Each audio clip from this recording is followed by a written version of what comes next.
या व्यक्तिगत भिन्नता, जैसे आप में और हमारे में समानता नहीं है, व्यक्तिगत भिन्नता है। और व्यक्तिगत भिन्नता अच्छा पॉजिटिव माना जाता है के आधार पर पार्क हर्ष ने बालकों के लिए शिक्षा का कौन सा तंत्र या पद्धति दी थी। पहले तो ये बात ध्यान रखिएगा, यहां पर आप पूरा नाम अगर नोट कर लेंगे तो बेहतर रहेगा। जो नाम है दोस्तों हेलन पार्क हर्स्ट है, इनको हम लोग श्रीमती या मिस हेलन पार्क हर्स्ट के नाम से जानते हैं। चूंकि ये फीमेल थी इसलिए हेलन पार्क के आगे मिस हेलन पार्क हर्स्ट लगता है। और दोस्तों चूंकि ये अमेरिका के रहने वाली थी और अमेरिका में एक छोटा सा गांव है, उस गांव को हम डाल्टन के नाम से जानते थे और इसी गांव में एक्सपेरिमेंट और इधर ही पे रहने के कारण इस मेथड का नाम डाल्टन विधि पड़ गया, जिसको वर्तमान में हम ठेका या कॉन्ट्रैक्ट विधि के नाम से भी जानते हैं। 8 से 12 वर्ष के बालकों के लिए पूरी की पूरी क्लास को हम लोग एक्सपेरिमेंटल लैब में कन्वर्ट कर देते हैं, जिसके कारण ये खोज प्रधान विधि हो जाती है, बाल केंद्रित विधि हो जाती है, जिसको हम डाल्टन या ठेका विधि के नाम से जानते हैं। मिस हेलन पार्क हर्स्ट, ए विकल्प 100% यहां पर राइट होगा। इस विधि की एक महत्वपूर्ण खास बात यह होती है कि टीचर और स्टूडेंट के बीच में एक कॉन्ट्रैक्ट हो जाता है। जैसे घर पे पेंटिंग करने वाले आपको घर पेंटिंग कराते हैं तो कॉन्ट्रैक्ट करा लेते हैं, ठेका करा लेते हैं, वो अपना लगे लगे काम करता रहता है। तो ठीक इसी प्रकार टीचर स्टूडेंट के बीच में एक ठेका या कॉन्ट्रैक्ट हो जाता है 10 से 15 से 20 दिन का। बालकों को वो होमवर्क दे देते हैं और बालक स्वतंत्र है अपने अनुसार काम करने के लिए। और जब बालक उस काम को कर लेते हैं तो उसकी फीडबैक प्राप्त करने के लिए वो अपने टीचरों से संपर्क करते हैं और टीचर केवल और केवल इस विधि में सहायक करता, सुगम करता या मदद करता की भूमिका अदा करेगा, ज्यादा हस्तक्षेप नहीं करता बाल केंद्रित होने के कारण। उम्मीद है यहां पर आप लोग ये विकल्प सही कर लिए होंगे। अब यहां पर खेल विधि की बात करें तो हम सभी लोग जानते हैं दोस्तों, खेल विधि के पिता अगर कोई माने गए हैं तो वो आपके कॉल्डवेल कुक हैं। पूरा नाम हेनरी कॉल्डवेल कुक हैं और कुक ने ही अपनी एक किताब लिखी थी जिसका नाम प्लेवे था और इस प्लेवे को ही हम हिंदी में खेल विधि के नाम से जानते हैं। उम्मीद है यहां तक आप कर पा रहे होंगे।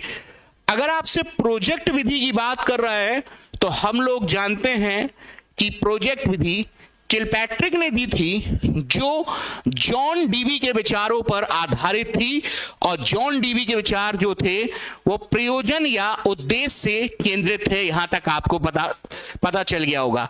किंडरगार्टन जो एक जर्मन शब्द है जिसका बाल बगीचा होता है, ये किंडरगार्टन शब्द के या केजी के पिता आपके फ्रॉबेल माने गए हैं। और केजी का अर्थ होता है बालकों का बगीचा, जहां पुष्प या फ्लावर बच्चे होते हैं, माली जो होता है आपका टीचर होता है और बगीचा आपका स्कूल का परिसर होता है। और जिस प्रकार फ्लावर का विकास भीतर से बाहर नेचुरल तरीके से होता है, ठीक उसी प्रकार बालक का विकास भी भीतर से बाहर नेचुरल तरीके से होगा। आई होप यहां तक जो भी जानकारी हमने आपको बेसिक फंडामेंटल यहां पर प्रेजेंट किया आप यहां पर समझ पाए होंगे। अगर समझ पाए हैं तो आप लाइक और शेयर करते हुए चलिएगा। उम्मीद कर रहा हूं कि यहां तक आपको बात समझ में आ रही होगी। Thank you. सेकंड क्वेश्चंस पर आते हैं और सेकंड क्वेश्चंस यहां पर आपके सामने देखिएगा। बोलता है कौन सी शिक्षण विधि को औपचारिक कक्षा व्यवस्था में प्रयोग करना कठिन है। यानी कि एक यहां पर कोई मेथड ऐसा है जिसको हम औपचारिक का अर्थ होता है फॉर्मल, स्कूल में इंस्टीट्यूशन में, ध्यान रखना औपचारिक हो गया, कक्षा व्यवस्था में प्रयोग करना कठिन है। अरे साहब, आगमन तो उदाहरण पर आधारित होती है, प्रयोग पर आधारित होती है, इसको तो हम लोग क्लास में इस्तेमाल करेंगे ही करेंगे। अरे भाई, प्रयोजन आपका प्रोजेक्ट होता है और प्रोजेक्ट आपके बाल केंद्रित होते हैं। स्कूल में हम बच्चों को प्रोजेक्ट जानबूझ के देते हैं ताकि बच्चे स्वयं करके सीखें। ये भी आपका स्कूल में इस्तेमाल क्लास में करेंगे। और हम चाहेंगे कि बच्चा एनालिसिस करके सीखे, ताकि चीजों को तोड़ तोड़ के उसका तार्किक क्षमता का निर्माण हो। विश्लेषण का भी इस्तेमाल करेंगे, लेकिन स्वाभाविक सी बात है निगमन यहां पर बेहतर नहीं माना जाएगा, क्योंकि निगमन यहां पर सूत्रों को या तथ्य को या नियम को रटने की वकालत करता है, और रटने की वकालत करने के कारण इसको क्लास में इस्तेमाल ना करें, क्योंकि ये इतना उचित रिजल्ट या परिणाम नहीं देगा, क्योंकि रटने से बच्चों की कभी भी खोज क्षमता का निर्माण नहीं होता। इसलिए निगमन बहुत बेहतर नहीं माना जाता। आगे बढ़ते हैं, आगे आएंगे। यहां पर तीसरे नंबर का प्रश्न देखिएगा। इस अवस्था को मिथ्या नहीं है, इसको हम मिथ्या कर लेते हैं। मिथ्या परिपक्वता का समय भी कहा जाता है। क्वेश्चंस को बहुत अच्छे से देखिएगा। पूछा गया है किस अवस्था को, स्टेज को यहां पर हम मिथ्या परिपक्वता के नाम से, सीडियो मैच्योरिटी के नाम से भी जाना जाता है। पहला वाला शैशवावस्था, देन आफ्टर आपका बाल्यावस्था, देन आपका किशोरावस्था, फिर आपका प्रौढ़ावस्था। बहुत शानदार प्रश्न। याद रखिएगा दोस्तों, एक मनोवैज्ञानिक हुए हैं रॉस, ध्यान रखना। रॉस ने कहा है कि जो 9-10 साल के बच्चे हो जाते हैं ना, 10-11 साल के, जो बाल्यावस्था, जो उत्तर बालकाल का समय होता है, प्रारंभिक नहीं, 9-10 वर्ष की आयु बाल्यावस्था का अंत होता है। तो 9-10 वर्ष का समय जो उत्तर बालकाल का समय है ना, रॉस के अनुसार उत्तर बाल्यावस्था में या बाल्यावस्था के अंत में बच्चे अपने आप को ऐसे दिखाना प्रारंभ कर देते हैं, ऐसे दर्शाएंगे जैसे वो बहुत बड़े हो गए हैं, बड़ों की तरह बर्ताव करेंगे, मैच्योर हो गए। वास्तविक में नहीं हुए, लेकिन उनका प्रदर्शन एक झूठा प्रदर्शन है, जिसको हम मिथ्या परिपक्वता के नाम से जानते हैं। और बालकों का यह व्यवहार जो है वो आपका बाल्यावस्था में उत्तर बाल्यावस्था से रिलेटेड है। इस बात को ध्यान रखिएगा। और रॉस साहब ने यह बताया भी है, 9 से 10 वर्ष की आयु में बच्चा झूठा बड़ा बनने का प्रयास करेगा। इसलिए सारे के सारे बच्चे यहां पर बी आंसर, बेहतर करेक्ट आंसर की ओर प्रवेश करिएगा। आगे बढ़ते हैं, चौथे प्रश्न पर आते हैं। यहां पर चौथा प्रश्न यहां पर क्या बोल रहा है, यहां पर ध्यान से देखते हुए चलिएगा। गोलमैन का नाम जाना जाता है। अरे भाई, कितनी बार हम लोगों ने यहां पर डैनियल गोलमैन की बात कर रखी है। यहां पर ध्यान से देखिएगा, डैनियल गोलमैन का नाम हम लोग बहुत बेहतर तरीके से जानते हैं। बुद्धि के सिद्धांत के लिए, आध्यात्मिक बुद्धि के लिए बिल्कुल नहीं, संवेगात्मक बुद्धि के लिए सीधी सी बात है, सी विकल्प आप राइट आंसर लगाइएगा। आइए दोस्तों, मैं आपको गोलमैन का कॉन्सेप्ट, डैनियल गोलमैन के कॉन्सेप्ट को समझाता हूं, जिसको हम इमोशनल इंटेलिजेंस के नाम से जानते हैं। अगर आपसे कोई इमोशनल इंटेलिजेंस का कॉन्सेप्ट पूछे तो इमोशनल का अर्थ भावात्मक या संवेगात्मक बुद्धि के नाम से जानते हैं। और डैनियल गोलमैन का मानना था कि व्यवहारिक जीवन जीने के लिए 80% योगदान इमोशनल इंटेलिजेंस का होता है। दोस्तों, 1990 के दशक में 2 महत्वपूर्ण व्यक्ति हुए हैं। एक व्यक्ति का नाम हुआ करता था डॉक्टर पीटर सैलोवे, पूरा नाम डॉक्टर पीटर सैलोवे, और डॉक्टर मेयर। ये 2 साइकोलॉजिस्ट थे जिन्होंने 1990 के दशक में सबसे पहले संवेगात्मक बुद्धि, इमोशनल इंटेलिजेंस का इस्तेमाल किया। लेकिन बात तो महत्वपूर्ण यह है कि इन लोगों ने स्टार्टिंग करी, लेकिन उस स्टार्टिंग को बेहतर से बेहतर करने का काम अगर किसी ने किया तो वो डैनियल गोलमैन ने किया था। इसलिए डैनियल गोलमैन को संवेगात्मक बुद्धि का पिता माना जाता है। और इन्होंने बताया कि दैनिक जीवन में जो सफल व्यवहारिक बुद्धि होगी उसमें 80% योगदान जो होता है इमोशनल इंटेलिजेंस का होता है। देखो, कोई भी व्यक्ति जीवन में जब अपनी बुद्धि का विवेक का इस्तेमाल कर रहा है और संवेगों पर नहीं, देखो जीवन में कभी भी संवेग के आधार पर इमोशनल होकर बेहतर निर्णय नहीं लिए जा सकते। तो उस इमोशंस को किस तरीके से इस्तेमाल, अपना ताकत बनाना है, उसमें विवेक, अपना प्रज्ञा, अपनी बुद्धि का इस्तेमाल करके, देखो व्यवहारिक जीवन में आप कितने परसेंटेज के साथ हो ये मैटर नहीं करता। मैटर ये करता है कि आप मार्केट में अपनी बातों से, अपनी निपुणता से, अपने कौशल से किसको किस तरीके से प्रभावित कर सकते हो। तो दोस्तों एक जो व्यवहारिक इंटेलिजेंस है, जो संवेगों से बिल्कुल गाइड ना होकर संवेगों को नियंत्रित करे और विवेक का इस्तेमाल करे, वो 80% इंटेलिजेंस डैनियल गोलमैन का है। और गोलमैन ने भी कहा भी था कि संवेगात्मक बुद्धि आईक्यू से बड़ी होती है, ये उनकी पुस्तक का नाम भी था, यहां पर ध्यान रखना। 5वें पॉइंट पर आते हैं। 5वां क्वेश्चन आपके सामने है और 5वें क्वेश्चन को यहां पर ध्यान से देखिएगा। क्या बोलता है यहां पर, शिक्षण के संबंध में शिक्षण स्तर का सही क्रम क्या होगा। स्मरण यानी कि मेमोरी लेवल, ठीक है, सबसे पहले मेमोरी लेवल ही आया था और शिक्षण के 3 ही स्तर होते हैं। चिंतन बाद में आता है, ध्यान रखना, बोध सेकंड पे आता है समझ से, इसलिए आपका ए विकल्प आपका गलत हो जाएगा, दिख भी रहा है। आगे आएंगे, सेकंड देखते हैं। ये मेमोरी लिखा है, बिल्कुल बात सही है, प्रारंभ में मेमोरी लेवल। दूसरे पर समझते हैं, अर्थ करते हैं। अर्थ का अर्थ होता है समझ, मीनिंग करना। जिसको अर्थ समझ में आ गया तो उसको बोध हो ही जाएगा। और एंड में हम चिंतन करते हैं, तार्किक चिंतन, अमूर्त चिंतन। तो पहला, दूसरा, तीसरा 100% आपका बिल्कुल और बिल्कुल सही होगा। जैसा कि आपने देखा होगा, प्रारंभिक स्तर पर विषय वस्तु सरल होती है, जहां बच्चे वस्तु को याद करते हैं। प्राथमिक स्तर पर, जब सेकेंडरी स्तर पर जाते हैं तो हम समझ का निर्माण करते हैं, बोलते हैं कि समझा के दिखाओ, इसका अर्थ समझा के बताओ, तो वो अंडरस्टैंडिंग बोध स्तर।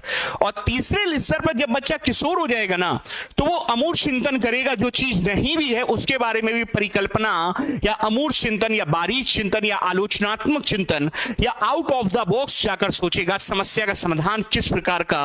वो आपका 3 इस प्रकार का है। हमको उम्मीद है यहां तक आपको जानकारी मिल गई होगी। 3 ही स्तर होते हैं और स्मरण निम्न स्तर है, अच्छा नहीं माना जाता। बोध ठीक है, जबकि चिंतन उच्च स्तर है और उच्च होने के कारण चिंतन वाले को हम लोग परावर्ती के नाम से या समस्या समाधान के नाम से या इसको हम नवाचार के नाम से या इसको हम आउट ऑफ द बॉक्स अपसारी चिंतन के नाम से जानते हैं, क्योंकि इधर से हम नवीन तरीके की सोच किशोरावस्था में देखने को मिलेगी। आगे बढ़ते हैं 6ठे नंबर के प्रश्न पर। यहां पर क्या होगा, निम्न कक्षाओं में शिक्षण की खेल विधि आधारित है। अरे भाई, जब बच्चा नर्सरी किंडरगार्टन में होता है ना, तो मम्मी पापा बच्चों को स्कूल भेज देते हैं, खेलेंगे, ग्रोथ नहीं हो पा रही है, इसको स्कूल भेज देते हैं। चलिए, इनमें से 6ठे का, जैसे कि आपने किंडरगार्टन विधि दी होगी, यहां पर बहुत बेहतर तरीके से किंडरगार्टन को आपने, राधिका साहू है यहां पर, गुंजा है, कल्पना है, राही है, एग्जैक्टली बिल्कुल बिल्कुल बिल्कुल बिल्कुल, बहुत शानदार प्रश्न है। देखो, एक बात हमेशा ध्यान रखना, जितनी भी खेल विधियां हैं, किंडरगार्टन हो गया, नर्सरी विधियां हो गई, ये जब बच्चों को हम स्कूल भेजते हैं ना, तो बच्चे खेल खेलते हैं। खेल खेलने का पर्पस है कि बच्चों की मांसपेशियां जो है वो खुलेंगी, उनमें खिंचाव उत्पन्न होगा, जिसके कारण उनमें ग्रोथ तो होगी होगी, और साथ में खेल खेलने से हमारा दिमाग भी जो होता है वो संतुलित होता है।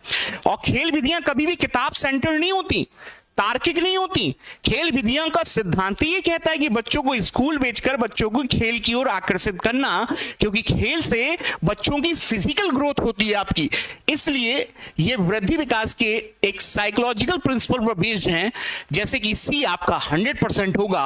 और यहां पर किंडरगार्टन हो गया, जैसे खेल विधि हो गई, या खेल खेल में सीख कर हम अपने दिमाग को भी चुस्त दुरुस्त रख सकते हैं। जैसे किंडरगार्टन, मैंने आपसे एक नाम बोला मैंने आपके सामने। आगे बढ़ते हैं 7वें नंबर के क्वेश्चंस में आएंगे। इनमें से कौन सा शिक्षण अधिगम का स्तर नहीं है। अरे भाई, अधिगम के स्तर तो 3 ही होते हैं, सामान्यतः शिक्षण के 3 स्तर होते हैं। एक स्मृति स्तर, दूसरे नंबर पर आता है समझ, जिसको अर्थ का अर्थ होता है, अर्थ यानी कि मीनिंग समझाना, और तीसरा जो होता है जो अमूर्त चिंतन से है, जिसको हम चिंतनशील या परावर्ती के नाम से जानते हैं। अरे भाई, 3 ही लेवल होते हैं, विभेदीकरण लेवल नहीं होता, इसीलिए जो गलत पूछा गया था, ए विकल्प, ए फॉर एप्पल, 100% आपको पता होना चाहिए कि साहब सर ने तो आप लोगों को बताया था कि बच्चे जब छोटे हैं तो मेमोराइज कर लेते हैं, फिर बच्चे बोलते हैं सर समझ आना चाहिए, बोध, अंडरस्टैंडिंग, मीनिंग समझ में आना चाहिए, अर्थ। और तीसरा, बच्चे खोजी होते हैं, परावर्ती, जहां पर बच्चे अमूर्त अपसारी चिंतन वगैरह करते हैं, उच्च कोटि का, ध्यान में रखिएगा, यहीं पे आउट ऑफ द बॉक्स आएगा यहां पर अपसारी चिंतन वगैरह। सीधी सी बात है, जैसे जैसे बच्चे जाएंगे लेवल, आयु बढ़ने से उनका समझदारी का स्तर भी बढ़ता जाएगा। ये आंसर लगाना है। आगे आते हैं, यहां पर 8वें नंबर का प्रश्न है, और 8वें नंबर का प्रश्न यहां पर क्या बोल रहा है, सारे के सारे यहां पर आंसर देंगे ए फॉर अपना। देखो क्या बोलता है, अपने ऊर्जा बल को बाहर की ओर अभिव्यक्त करने वाले व्यक्ति का प्रकार होता है ऊर्जा बल के लिए यहां पर ध्यान रखना, लिबिडो शब्द भी आया है यहां पर।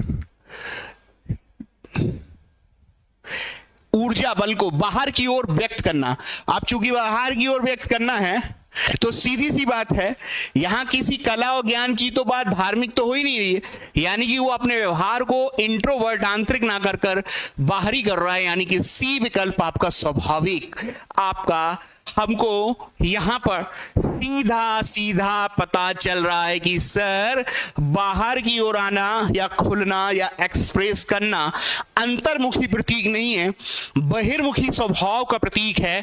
अपनी एनर्जी को बाहर की ओर शो कर रहे हैं यहां पर। उम्मीद है कि यहां पर सी आपका राइट आएगा। आगे बढ़ते हैं, 9वें नंबर का प्रश्न है, देखते हैं कितने लोग 9वें नंबर का प्रश्न 100% सही करने वाले हैं। देखते हैं कितने लोग कर पाते हैं। देखिएगा, यहां पर लॉरेंस कोहलबर्ग की बात आई है, और लॉरेंस कोहलबर्ग के सिद्धांत में कौन सा स्तर नैतिकता की अनुपस्थिति को सही अर्थ में सूचित करता है?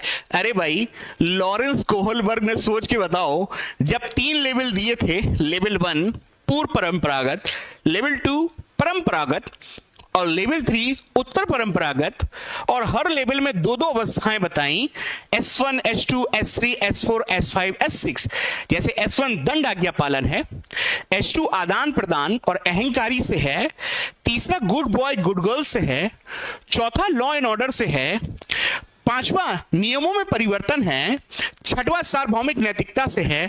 और जब क्वेश्चंस की डिमांड में बोल दिया कि नैतिकता है ही नहीं है, नैतिकता की अनुपस्थिति, 3 में नैतिकता आ जाएगी, 4 में आ जाएगी, अरे भाई सीधी सी बात है, स्तर 1 जो है वो आपका, लेवल 1 जो है वो पूर्व परंपरागत से है, और पूर्व परंपरागत में बच्चे छोटे हैं, यहीं पर बच्चों में 4 से 10 वर्ष की आयु में बच्चों में नैतिकता नहीं होती, एक सामान्य समझ भी होती ना दोस्तों, तो आप स्वाभाविक यहां पर सी विकल्प को 101% आप यहां पर सही सही सही चेन्नई यहां पर सही कर ले जाते।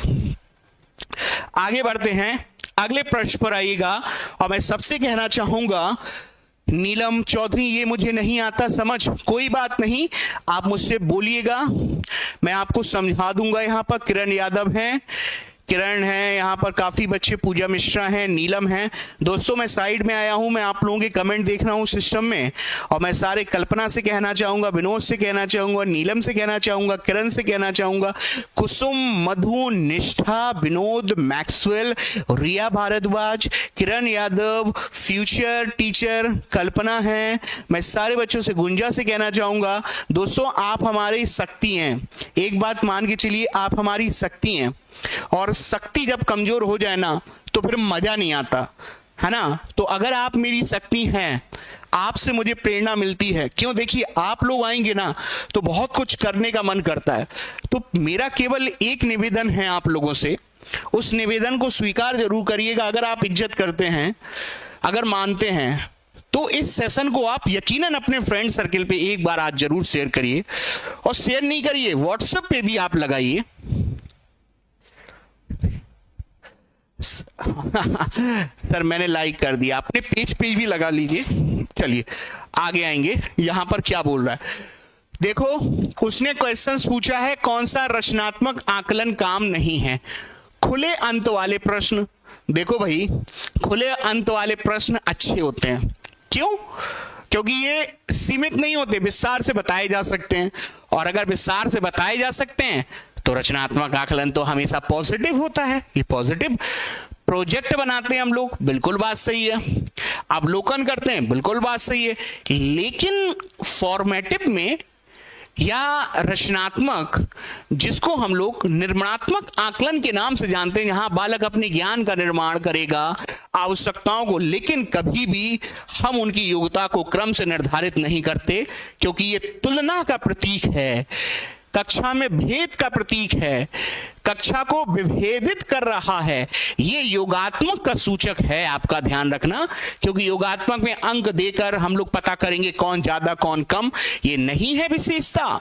ये आपका डी लगाइएगा, यही आपका, बहुत अच्छी बात है, सारे लोगों ने बेहतर बेहतर बेहतर बेहतर आंसर दिए हैं। और हमेशा आकलन फॉर्मेटिव रखिए, समेटिव नहीं रखना है, क्योंकि समेटिव अंकों की बात करता है, जबकि फॉर्मेटिव सुधार की बात करता है, जैसे रचनात्मक।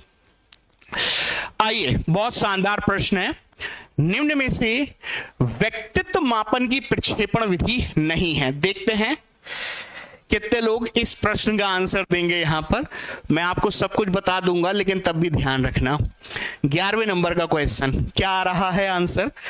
11वें नंबर का प्रश्न का एक बार आंसर दीजिएगा मेरे दोस्तों। यहां पर मैं देख पा रहा हूं आप लोगों के कितने आंसर आ रहे हैं यहां पर। एसएस सर बाय मत कहिए, बाय आप जा सकते हैं, ऐसा नहीं है। हरियाणा टेट सब कवर हो जाएगा यहाँ पर सर। रीड का भी क्लास, बच्चे प्रश्न पत्र ऐसे चलाएंगे मधु यहाँ पर कि सारी चीजें कवर हो जाएं, आपकी रीड की भी कवर होंगी, सर चीज कवर होंगी। हाँ, अभी ज्ञान गंगा में सीडीपी का पेपर नहीं लगा है, और सीडीपी अभी सीटेट का मॉडल पेपर नहीं जा रहा है, तो उसकी मेरे पास जानकारी नहीं है। हो सकता जो भी प्लानिंग में हो या जो भी पढ़ाए, जो भी, मुझे कोई आइडिया नहीं है, अभी वो नहीं चल रहा है। चलिए 11वें नंबर में यहां पर आते हैं, व्यक्तित्व मापन की प्रक्षेपण। अरे भाई, समाज विधि एक व्यक्ति ने दिया था, जिसको हम जैकब मैरिनो के नाम से जानते हैं। पहले तो यही ध्यान रख लेना कि सोशियोमेट्री या समाज विधि के पिता कौन है, तो जैकब मैरिनो। और क्वेश्चन की डिमांड में बोला है कौन सा प्रक्षेपण नहीं है, और दोस्तों समाज विधि ही आपकी प्रक्षेपण विधि नहीं मानी जाती, नहीं मानी जाती, नहीं मानी जाती। 3 बार मैंने आपके सामने बोला। अगर प्रक्षेपण कोई विधि है, और प्रक्षेपण का क्या अर्थ होता है, पहले तो मान के चलिए ये BCD प्रक्षेपण है। स्याही धब्बा परीक्षण 1921 में स्विस यानी कि स्विट्जरलैंड के एक व्यक्ति हुए हैं, जिसको हम हरमन रोड्सा के नाम से जानते हैं, जिन्होंने 10 ब्लैक एंड व्हाइट और कलर्ड ताश के पत्तों पर कुछ अननोन चित्र बने हैं। रियल में वो कोई चित्र नहीं है, वो दिख ऐसे रहे कोई चित्र है। अब बालक के सामने वो चित्र आएगा तो बालक देखेगा ये भूत की तरह लग रहा है, ये जानवर की तरह लग रहा है। बस जो स्याही धब्बा का अर्थ होता है, जो स्याही फेंकी हमने पत्तों पर, उससे कुछ ऐसे चित्र बन गए जो रियल में कुछ नहीं है, लेकिन ऐसा लग रहा है कुछ है। और जब बच्चों के सामने आएगा तो बच्चे अपने अचेतन मन को उस चित्र को देखकर अपने बाहरी, अपने आंतरिक व्यवहार को बाहर लेकर आएंगे, अचेतन मन को। ऐसे परीक्षणों को हम प्रक्षेपण के नाम से जानते हैं, आप समझ पा रहे होंगे। तो आपका स्याही धब्बा परीक्षण दोस्तों, जिसको हम इंक ब्लॉट टेस्ट के नाम से जानते हैं।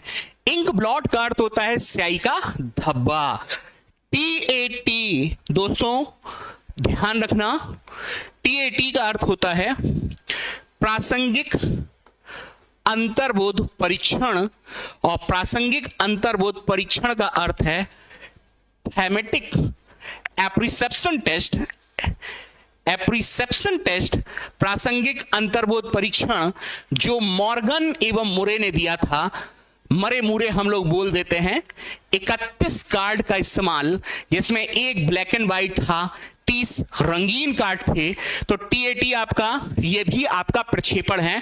और जहां भी कार्ड पर या टीवी पर कोई ऐसी पिक्चर चल रही है जो रियल में कुछ नहीं है और लेकिन बच्चों को दिखाई जा रही है, ताकि अचेतन मन उन चित्रों को देखकर अपने आंतरिक व्यवहार को बाहर लेकर आए। यह भी आपका ध्यान में रखना है। और एक बात और, सामान्यतः आप मॉर्गन मूरे का नाम ध्यान रखते हो। अगर आपसे कोई पूछे कि भारत में टीएटी किसने दिया, भारत में टीएटी अगर किसी ने दिया है तो वहां पर आप जरूर ध्यान में रखिएगा, उमा चौधरी का नाम आता है। इन्होंने भारत में टीएटी दिया था। और सीएटी जो होता है आपका, सीएटी, यहां पर सीएटी का अर्थ होता है चाइल्ड एप्रिसेप्शन टेस्ट। आपको याद आ रहा होगा, लियोपोल्ड बेलक का नाम ध्यान रख, लियोपोल्ड बेलक, याद आया आप लोगों को? लियोपोल्ड बेलक बाल अंतर्बोध परीक्षण, छोटे छोटे बालकों पर, जहां 10 कार्ड के माध्यम से बालकों के आंतरिक अचेतन मन को जाना जाता है। उम्मीद है यहां तक आप मेरी बात को समझ पा रहे होंगे। और रही बात सीटेट की, तो दोस्तों अभी सीटेट का मॉडल पेपर ज्ञान गंगा के मंच पर चल रहा है, गणित का चल रहा है, ईवीएस का चल रहा है, संस्कृत का चल रहा है, लेकिन अभी यहां पर सीडीपी का नहीं चल रहा है। खैर मैं उस पर नहीं बोलूंगा। अभी हमारा यहां पर सुपर टेट का चल रहा है, यहां पर ध्यान रखना। और सुपर टेट का अर्थ हो गया केबीएस, एनवीएस, रीड, सारी चीजों को कवर करते हुए। आगे बढ़ते हैं, यहां पर अगले क्वेश्चंस पर आएंगे। यहां पर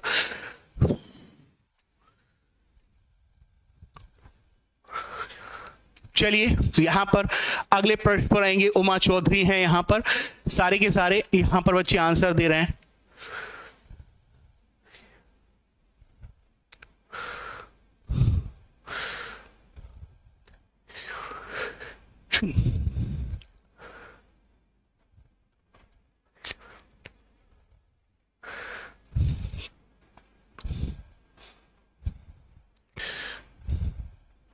चलिए सारे के सारे लोग यहां पर आंसर देंगे, प्लीज आंसर दीजिएगा। हाँ, जीन पियाजे और लेव वाइगोस्की जैसे संरचनावादी अधिगम को किस रूप में देखते हैं? कौशलों का अर्जन, प्रतिक्रियाओं का अनुबंधन। अरे भाई, अनुबंधन शब्द बहुत बेहतर नहीं है, और अनुबंधन व्यवहारवादी इस्तेमाल करते हैं, थॉर्नडाइक, स्किनर, पावलोव जैसे। जबकि लेव वाइगोस्की, जीन पियाजे तो निर्मितवादी हैं, जहां बालक खोज के द्वारा ज्ञान का निर्माण करेगा, और अनुबंधन का तो इस्तेमाल बिल्कुल नहीं करते। और पियाजे और वाइगोस्की जब निर्मितवाद पे आधारित हैं तो बच्चे लर्निंग सक्रिय करेंगे, निष्क्रिय तो हो ही नहीं सकती, और बार बार दोहराव से तो हो ही नहीं सकती। बार बार दोहराव, आवृत्ति, रिपीटिशन, और अनुबंधन तो व्यवहारवादियों की आदत है कि रिपीट कराते हैं, याद कराने में हटा दो। सक्रिय विनियोजन यानी कि बच्चे एक्टिव लर्निंग करते हैं ताकि उसका अर्थ निर्माण कर सकें। यही पियाजे चाहता था, यही वाइगोस्की चाहता था। पियाजे चाहता था कि बच्चे खुद अपने ज्ञान का निर्माण करें, निर्मितवाद के आधार पर पुराने और नए ज्ञान को जोड़कर ज्ञान की खोज करें, वातावरण से इंटरेक्ट करें। बस वाइगोस्की इतना बोलता था कि बच्चे जब वातावरण में जब कोई काम करेंगे और नहीं कर पाएंगे तो उनको सोसाइटी में थोड़ी मदद दी जाएगी, स्कैप फोल्डिंग दी जाएगी MKO के द्वारा, और उसके ज्ञान के स्तर को थोड़ा बढ़ाएंगे, ZPD तक लेकर जाया जाएगा। और दोनों बोलते हैं कि बच्चे स्वयं करें और खोजबीन के द्वारा करें। पियाजे बोलता है स्वयं करने दें, वाइगोस्की बोलता है स्वयं करने दो, लेकिन समाज सोसाइटी की मदद जरूरी है। यहां पर ध्यान रखना। अगले पॉइंट पर आएंगे। चिंतन संज्ञानात्मक पक्ष में एक मानसिक क्रिया है। चिंतन संज्ञानात्मक पक्ष में मानसिक क्रिया है। यहां पर सारे लोग यहां पर राइट आंसर दें। क्या होने वाला है यहां पर, प्लीज दीजिएगा, कितने लोग सही कर पाएंगे, हम देखना चाहते हैं।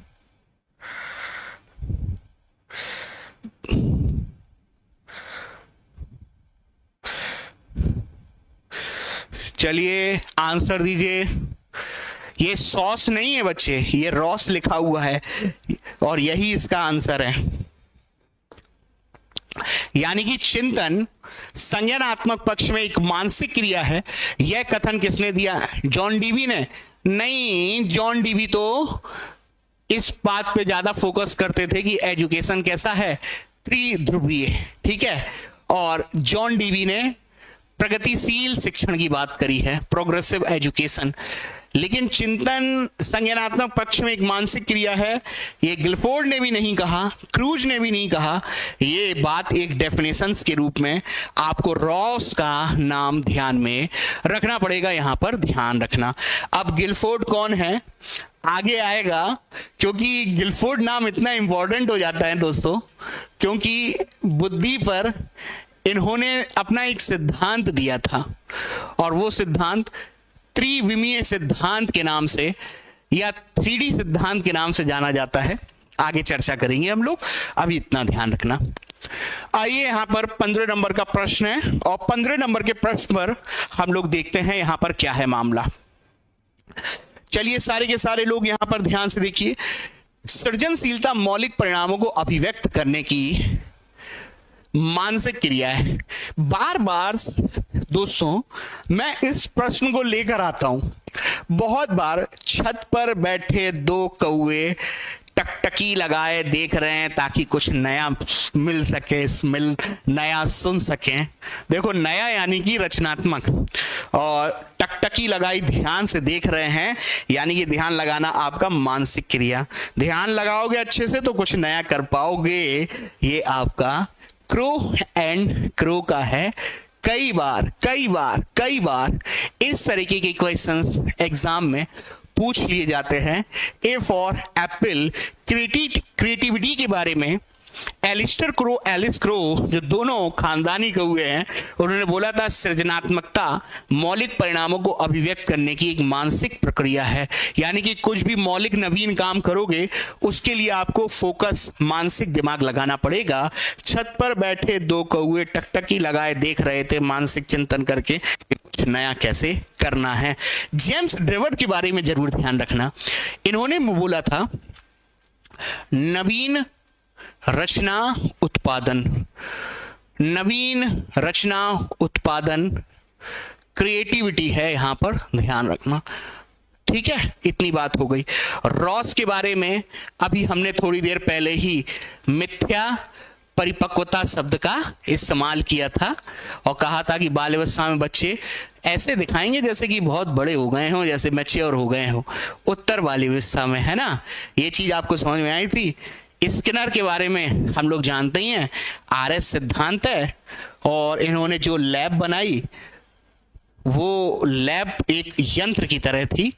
पहले व्यवहारवादी जिन्होंने अपने पूरा प्रैक्टिकल लैब बनाई थी, यंत्र वंत्र ऑडियो वीडियो सब कुछ इस्तेमाल करा था अपनी एक्सपेरिमेंट लैब में। यहां पर किसने? स्किनर साहब ने। आगे बढ़ते हैं 16वें नंबर के प्रश्न पर, और यहां पर 16वें नंबर का प्रश्न है। यहां पर देखते हैं, कहुआ मामा की भी इसकी तैयारी करो विनोद यार। अरे आप तो बस यहां पर आते रहिए, सारे के सारे बस जो कुछ होगा देख लिया जाएगा। चलिए आपको समझ में आया। ग्रंथियों के आधार पर व्यक्तित्व के विभिन्न प्रकारों की चर्चा किसने करी? देखो यहां पर ग्रंथि बोला है, कदकाठी नहीं बोला।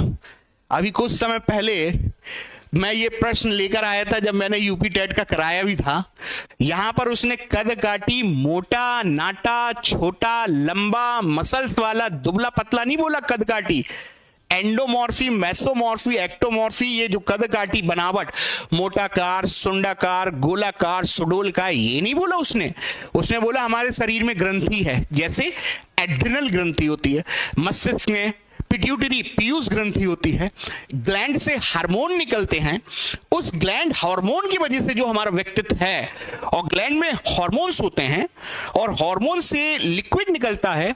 लाल अगर शरीर से है तो लाल यानी कि खतरा, यानी कि गुस्से का प्रतीक होता है।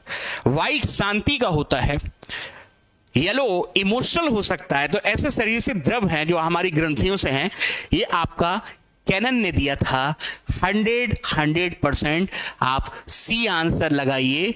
ये तो कद के आधार पर, कद यानी कि काटी के आधार पर, लंबाकार, यहां पर गोलाकार, यहां पर सुंडाकार, एंडोमॉर्फी, मेसोमॉर्फी के आधार पर। स्प्रेंजर ने एक पुस्तक लिखी है, पुस्तक का नाम ध्यान रखिएगा, टाइप्स ऑफ अ मैन। इन्होंने 6 मूल्य बताए हैं। 6 मूल्य यानी कि 6 सामाजिक मूल्य। कोई व्यक्ति आर्थिक हो सकता है, कोई व्यक्ति धार्मिक हो सकता है, कोई व्यक्ति व्यापारिक आर्थिक गतिविधियों में पाया जा सकता है। तो स्प्रेंजर ने 6 सामाजिक मूल्यों के आधार पर व्यक्तित्व का वर्गीकरण करा। पुस्तक का नाम मैंने आपके सामने लिख रखा है। क्वेश्चंस की डिमांड के अनुसार कैनन यहाँ पर 100% है। आगे आएंगे, यहाँ पर आगे आने के बाद यहाँ पर सारे बच्चे एक बार सेशन को शेयर भी कर दो यार, आप लोग शेयर भी कर दो। आप लोगों के लिए इतना जी जान से जुटे हुए हैं, ये आप लोग नहीं समझ सकते अभी इस चीज को।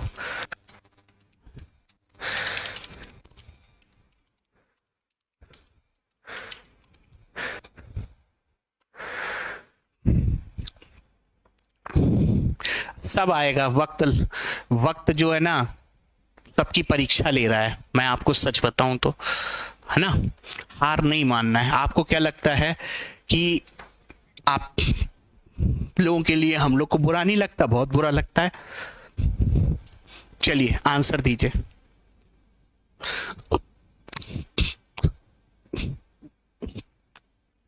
देखो, स्वयं अपना मूल्यांकन करना किसके सिद्धांतों पर आधारित है? व्यवहारवाद? बिल्कुल नहीं, ऐसी बात व्यवहारवाद में कही नहीं गई। व्यवहारवाद में तो पुनरावृत्ति, दोहराव के द्वारा, ड्रिलिंग के द्वारा सीखने की बात है। ए हो ही नहीं सकता। संज्ञानवाद में हम ज्ञान का खोज करते हैं सक्रिय खोजबीन के द्वारा, लेकिन उन्होंने स्वयं मूल्यांकन की बात की है। तो ये निर्माणवाद आपका बिल्कुल होगा, क्योंकि यही तो मूल्यांकन का एक प्रकार है जिसे हम लोग रचनावाद के नाम से जानते हैं। यहां पर आप लोग सी विकल्प लगाइए, देखता हूं कितने लोगों का राइट आंसर आ रहा है। आगे आएंगे, चलिए सारे के सारे लोग आंसर दें। चलिए यहां पर किरण चौहान भी हैं, फॉर्मेटिव एग्जैक्टली, कल्पना सरोज हैं, यहां पर राही हैं, यहां पर देख पा रहा हूं मैं, यहां पर निर्माण है, बिल्कुल।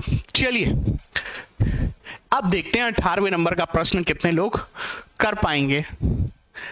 प्रज्ञा पता क्या होता है? बुद्धि। भगवान आपको भला करे, बुद्धि दे, विवेक। और बुद्धि की संरचना SI। एस पता क्या होता है? स्ट्रक्चर। आई का अर्थ होता है इंटेलिजेंस। स्ट्रक्चर यानी कि संरचना, इंटेलिजेंस यानी कि बुद्धि। यानी कि बुद्धि की क्या होती है? संरचना, उसका स्ट्रक्चर होता है। और वो स्ट्रक्चर पता कैसा होता है? 3D होता है। 3D का अर्थ होता है त्रिविमीय। त्रिविमीय का अर्थ होता है एक एक्स अक्ष, एक वाई एक्सिस, एक जेड एक्सिस। क्योंकि इसका आंसर जेपी गिलफोर्ड है, जॉय पॉल गिलफोर्ड बी। कितने लोगों का बी आंसर आया है पहले तो हमको ये बताएं। मुझको लगता है कि इस वाले क्वेश्चन में बहुत लोग अड़ गए होंगे, समस्या आई होगी, क्योंकि उन्होंने त्रिविमीय नाम तो 3D मॉडल तो हो सकता सुनाओ, लेकिन ये नहीं सुना होगा कि बुद्धि का SI मॉडल किसने दिया। स्ट्रक्चर इंटेलिजेंस, स्ट्रक्चर यानी कि कुछ आकार है बुद्धि का, स्ट्रक्चर इंटेलिजेंस जेपी गिलफोर्ड ने दिया था। और इसी सिद्धांत को बुद्धि का 3 डायमेंशन त्रिविमीय मॉडल। अब स्ट्रक्चर का अर्थ क्या है कि गिलफोर्ड ने यहां पर एक क्यूब या घन लगा दिया था, और घन को पूरी तरीके से इस तरीके से व्यवस्थित करने के बाद छोटे छोटे इस तरीके से सांचे बना दिए। ऐसे ही तो होता है घन। और ये चूंकि एक क्यूब है, 3D आकृति है, और इसको छोटे छोटे भागों में डिवाइड करने के बाद इन्होंने कुछ फॉर्मूले के आधार पर बुद्धि के भाग बताए थे। पहले 120, फिर 150, फिर 180, एसेट्रा एसेट्रा। 3 आयामों पे रखकर एक क्यूब, एक घन की आकृति। यहां पर गिलफोर्ड आपका राइट होगा। दोस्तों गार्डनर तो याद करिए, गार्डनर तो बहुबुद्धि सिद्धांत दिए थे जिसे हम लोग मल्टीपल इंटेलिजेंस के नाम से जानते हैं। मल्टीपल इंटेलिजेंस के नाम से गार्डनर के सिद्धांत को हम लोग जान पा रहे होंगे। यहां पर बहुबुद्धि सिद्धांत जो गार्डनर ने दिया था अपनी पुस्तक फ्रेम्स ऑफ माइंड में, फ्रेम्स ऑफ माइंड में यहां पर इस बात को ध्यान में रखना। स्पीयरमैन ने दो खंड का सिद्धांत दिया, ध्यान रखिएगा, दो खंड का सिद्धांत दिया, सामान्य कारक, विशिष्ट कारक, ये स्पीयरमैन से जुड़ा हुआ है। उम्मीद कर रहा हूं यहां तक आप बात को समझ पा रहे होंगे, सारे के सारे यहां पर। हाँ, यहां तक आप लोगों को दिक्कत होने वाली नहीं है, कोई दिक्कत, यहां तक कोई भी दिक्कत। स्पीयरमैन अगर आपसे कोई पूछे तो बता दीजिएगा द्वि कारक या दो खंड, सामान्य कारक और विशिष्ट कारक का सिद्धांत जो है आपका स्पीयरमैन ने दिया था। गिलफोर्ड के बारे में मैंने आपके सामने सब कुछ बता ही दिया है। थर्स्टन के बारे में आगे चल के हम लोग चर्चा जरूर करेंगे, ठीक है। यहां तक कोई दिक्कत, यहां पर कोई दिक्कत। चलिए, भारत में टीएटी को किसने विकसित किया? अरे भैया, थोड़ी देर पहले ही बोला था टीएटी, थेमेटिक एप्रिसिएशन टेस्ट, और वहां पर मैंने उमा चौधरी नाम बताया भी था। तो भारत में टीएटी को किसने विकसित किया है? उमा चौधरी। प्रासंगिक अंतर्बोध परीक्षण उमा चौधरी के द्वारा दिया गया था।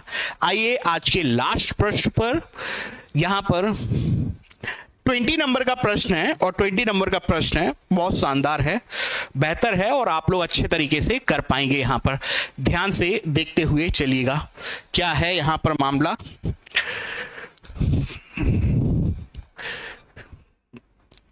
यदि कोई परीक्षण वही मापन करता है जिसके मापन के लिए उसका निर्माण हुआ है, तो परीक्षण का वह गुण है। मैं सारे बच्चों से यहां पर निवेदन करना चाहूंगा, आप लोग सेशन में प्लीज शामिल हो। मैं इस ट्रस्ट के साथ, आप लोगों के साथ यहां पर इतने दिनों से आप लोगों के बीच में हूं, और आप लोग देख पा रहे होंगे, मैं सीटेट की बात तो अभी नहीं करूंगा। आप सुपर टेट में अगर अच्छा करना चाहते हैं, केबीएस में, आप अपनी डिमांड रखो। बस मेरा एक इतना है कि आप लोग ज़्यादा से ज़्यादा इनपुट प्रदान करें। जब कोई व्यक्ति प्रश्न करता है तो टीचर बता देता है, और जब बच्चे और प्रश्न करते हैं, जब नहीं बता पाते, तो एक जिज्ञासा आती है। तो आप जितना ज़्यादा करेक्ट रहेंगे उतना ही हमको भी अच्छा लगेगा, एक मोटिवेशन है। 20 में यहाँ पर राइट आंसर क्या होगा? यदि कोई परीक्षण वही मापन करता है जिसके मापन के लिए उसका निर्माण हुआ है, तो परीक्षण का वह गुण क्या कहलाएगा? सीधा सा अर्थ है वैधता। राइट आंसर है यहां पर वैलिडिटी, यहां पर वैधता, यहां पर 100% यहां पर राइट आंसर लगाइएगा। वैधता, वैधता। कितने लोगों का आंसर आया है? कितने लोगों का आंसर आ रहा है 20 में? अरे गलत हो गया, गलत हो गया, गलत हो गया मेरे बच्चे, हो गया गलत। अब यहां पर ध्यान रखना। अब देखो, आपको नहीं लगता कि जब आप सीडीपी का पेपर देने जाओगे तो उसमें पेडागोजी से रिलेटेड प्रश्न होंगे? क्या उसमें कानून के प्रश्न होंगे शामिल, लॉ के, आईपीसी के? क्या उसमें खतौनी जो होती है आप लोगों की जमीन मापन के, उसके प्रश्न शामिल होंगे? नहीं। यानी कहने का अर्थ है, जब कोई भी पेपर बनाया जाता है वो उन उद्देश्यों को शामिल जरूर करता है जिन उद्देश्यों की पूर्ति के लिए जो बनाया गया है। अब मैं एसआई के पेपर में पेडागोजी शामिल नहीं करूंगा, टेट के पेपर में शामिल करूंगा, लेखपाल में लेखपाल वाले प्रश्न। यानी कि यहां पर वैधता 100% सही होगा, क्योंकि वैलिडिटी का अर्थ ही होता है कि ऐसा पेपर जो उन उद्देश्यों को पूरा कर पाए जिन उद्देश्यों की पूर्ति के लिए वो तैयार किया गया है, बनाया गया है, तो वो उसका वैधता कहलाता है। ए यहां पर 100% राइट है। और विश्वसनीयता का अर्थ हमेशा ध्यान रखना, बारंबार बारंबार जितनी बार भी कॉपी चेक करे, अंक नहीं बदले तो भेदभाव नहीं है, वो चीज विश्वसनीयता कहलाता है। और वस्तुनिष्ठ का अर्थ होता है कि कितना उत्तर? एक उत्तर हो, क्योंकि एक उत्तर भेदभाव का प्रतीक नहीं होता। सारे लोग एक ही उत्तर पर आएंगे तो अच्छा है। बचपन में जब लंबे लंबे प्रश्न लिखते थे, उत्तर आते थे, तो टीचर से आप कहते थे आपका वो भाई है, आपने उसको ज्यादा दे दिया। वो सब्जेक्टिव पेपर आते थे, गाय पर निबंध लिखना आपके खानदान का है। तो ऐसे प्रश्नों से बचते हैं हम लोग, और हम लोग वस्तुनिष्ठ प्रश्न बनाते हैं, क्योंकि हम लोग एक विकल्प, और एक विकल्प जो आंसर होगा वो सभी लोगों का या तो सही या तो गलत, यही चीज जीवन का सच है। तो वस्तुनिष्ठ के बारे में मैंने बताया, विश्वसनीयता के बारे में बताया, और वैधता के बारे में आपको बताया। उम्मीद है यहां तक आप यहां पर मेरी बात को समझ पाए होंगे, ठीक। फ्यूचर टीचर हैं, कल्पना सरोज हैं, यहां तक सारे के सारे बच्चे बात को समझ पा रहे होंगे। यहां पर आइए आज के लास्ट प्रश्न पर आते हैं, और लास्ट प्रश्न आपका यहां पर क्या है। हॉवर्ड गार्डनर का कहना है कि कई प्रकार की बुद्धि या दिमाग के फ्रेम होते हैं। ये तो अभी थोड़ी देर पहले ही बोला था कि frames of mind, the multiple intelligence, the frames of mind, the multiple intelligence Howard Gardner ने लिखी है, और उसके द्वारा सुझाई गई बुद्धि की श्रेणी कौन सी है। गार्डनर ने विश्लेषण बुद्धि नहीं बताई, क्रिएटिव रचनात्मक बुद्धि नहीं बताई, गार्डनर ने व्यवहारिक बुद्धि नहीं बताई, और ये जो नई नई बताई ना, ये क्रॉस लगी हुई हैं, ये 3 बुद्धियां तो स्टर्नबर्ग ने बताई थी अपने त्रितंत्रीय। हाँ, गार्डनर ने प्रकृतिवादी इंटेलिजेंस जरूर बताएगी। हमारी प्रकृति, हमारी नेचर में पेड़ पौधे, जीव जंतु, वनस्पति, खनिज, मिनरल्स हैं। हमारे फार्मर खेती बाड़ी करते हैं, हम नर्सरी पौधशाला का काम करते हैं। तो उस प्रकृति में इंटरेस्ट, नेचर में इंटरेस्ट, उससे जुड़ी हुई विषय वस्तु में इंटरेस्ट रखने वाले जीव जंतु, वनस्पति, जंतु विज्ञान, वनस्पति विज्ञान, फार्मर, किसान वगैरह, खनिज की खोज, ये सब कुछ आपका प्रकृतिवाद बुद्धि, ये गार्डनर ने बताया है। सी विकल्प आप 100% यहां पर राइट लगाएंगे। इसी के साथ दोस्तों, आज का हमारा सेशन 21 क्वेश्चंस के साथ यहां तक आप लोगों के बीच में संपन्न हुआ। कहीं कोई दिक्कत हो तो आप बेशक चर्चा करिएगा और सेशन को शेयर करते रहिएगा। मुलाकात तो आप लोगों के साथ होती रहेगी। तब तक के लिए धन्यवाद। Thank you.